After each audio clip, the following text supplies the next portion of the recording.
Санкции Евросоюза против России нужно усилить. К этому призывают представители Меджлиса крымскотарского народа. В условиях усиления репрессий против крымских татар международное сообщество должно дать адекватный ответ агрессору, считает председатель Меджлиса Рифат Чубаров. Наше завдання, щоб міжнародна спільнота схилялася і дійшлася до прийняття більш жорстких дій, які матимуть для Росії практичне значення. Скажімо, те, що робимо я і пан Мустафа Джемілєв, ми робимо як Меджліс кримськотатарського народу. Ми закликаємо наших партнерів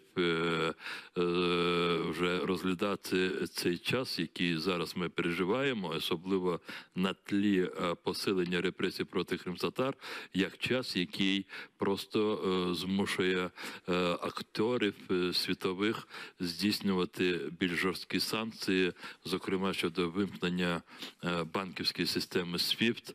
Ми закликаємо, я це робив буквально минулого тижня в Берліні, щоб європейські країни розглядали питання щодо можливого хоча б тимчасового ембарго на енергоносії з Росії, зокрема на нафту.